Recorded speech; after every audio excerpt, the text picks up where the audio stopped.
গাজীপুরের পিরুজালী উপজেলার মধ্যপাড়া এলাকার কৃষক এবার প্রায় ৬ একর জমিতে লিচু চাষ করে ফলন ভালো হলেও তার মুখে হাসি নেই। শিলাবৃষ্টি এবং অতিরিক্ত গরমের কারণে গাছ থেকে লিচু ঝরে পড়ে নষ্ট হয়ে যাওয়ায় লাভের অংশ পাচ্ছেন না।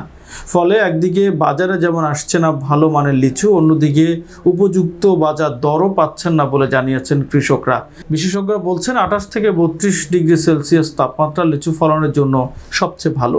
আবহাওয়া কর্মকর্তাদের মতে গত কয়েকদিন ধরে গাজীপুর, দিনাজপুর, রংপুর এবং রাজশাহী সহ কয়েকটি জেলার উপর দিয়ে তীব্র তাপপ্রবাহ বয়ে গেছে। গত ১০-১৫ দিন ধরে গাজীপুর এবং দিনাজপুরে দৈনিক তাপমাত্রা ৩৮ থেকে ৪২ ডিগ্রি সেলসিয়াসের মধ্যে ওঠানামা করেছে। সর্বোচ্চ তাপমাত্রা ছিল ৪১ ডিগ্রি সেলসিয়াস। নষ্ট হয়ে যাওয়ার আশঙ্কায় বাগান থেকে লিচু তুলে বাজারে সরবরাহ করতে শুরু করেছেন চাষিরা। তবে আগে সংগ্রহ করা লিচু মানে ভালো না হওয়ায় বিক্রি অনেকটাই কম। ফিরোজালী, শ্রীপুর ও কালীগঞ্জ উপজেলায় নষ্ট হচ্ছে লিচু। গত সপ্তাহের তুলনায় বাজারে লিচুর সরবরাহ প্রায় ৪০% বেড়েছে বলে জানান ওই ৩ উপজেলার কৃষকরা।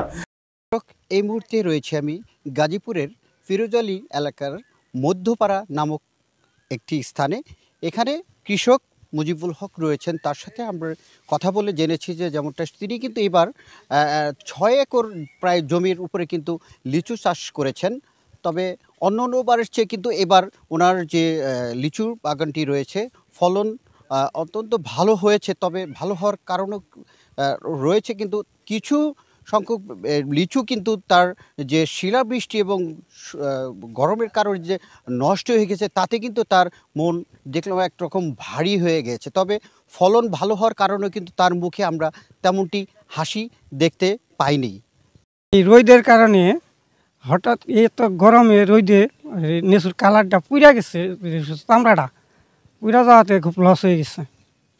কেন দাম পাইতেছি না, তো রাখাও পারতেছি না। শিলাবৃষ্টিতে তেমন ক্ষতি হয়েছে পুরাই, কেন এখন তা মোটামুটি ভালো আসছিল। এখন যেমন রোদের কারণে একবারে খুবই খারাপ হয়ে গেছে, রোদে পুড়া গেছে লিচু। ফলন ভালো ছিল, এখন আর করালাম না। অন্যদিকে একই উপজেলার সোহাগ বলেন, আমার বাগানে প্রায় ৬০০ লিচু গাছ আছে। এর মধ্যে এই বছর প্রায় ৪০% গাছে ফুল আসেনি। তাপদাহ শুরু হওয়ায় বেশিরভাগ লিচু নষ্ট হয়ে গেছে, অনেক লিচু ঝরে পড়েছে, আবার ঝলসেও যাচ্ছে। তাপপ্রবাহের কারণে গত কয়েকদিনে তার প্রায় ১ লাখ টাকা ক্ষতি হয়েছে বলে দাবি করেন কৃষক সোহাগ। তিনি আরও বলেন, শনিবার প্রায় ২৫,০০০ পিস লিচু নিয়ে বাজারে গেছেন, বিক্রি করতে পারেন মাত্র ৬,০০০। লিচুর আকার ছোট হওয়ায় দাম পাচ্ছেন না। প্রতি ১,০০০ পিস বেদানা লিচু ৩,০০০ টাকায় বিক্রি করছে। মানে ভালো হলে এর দাম হতো প্রায় ৫,৫০০ টাকা। আকারে ছোট এবং গরমে ক্ষতিগ্রস্ত মাদ্রাসি লিচু বিক্রি হচ্ছে প্রতি হাজার ১৫০০ থেকে ১৮০০ টাকায়। ভালো মানের লিচু বিক্রি হচ্ছে প্রতি হাজারে ২২০০ থেকে ৩,০০০ টাকায়। কেমন পরিমাণ নষ্ট হয়েছে এবং চাহিদা মতো আপনারা কি বিক্রি করতে পারছেন কিনা? আমরা ছোটবেলা দেখে আসছি, দাদার বাগানে অনেক লিচু আসতো, অনেক মানে বিক্রি করা হতো। এখন ওই তুলনায় এইবার প্রচুর কম এসেছে, কিন্তু গত ২ বছর লিচু আসেই নাই। এইবার একটু আসছে, প্রথম দিকে যত্ন নেওয়া হয় নাই এবং কি বিষ দিছে কিছুদিন আগে, দেওয়ার পর প্রচণ্ড রোদের কারণে লিচুগুলো নষ্ট হয়ে গেছে, লিচুগুলো পড়ে গেছে।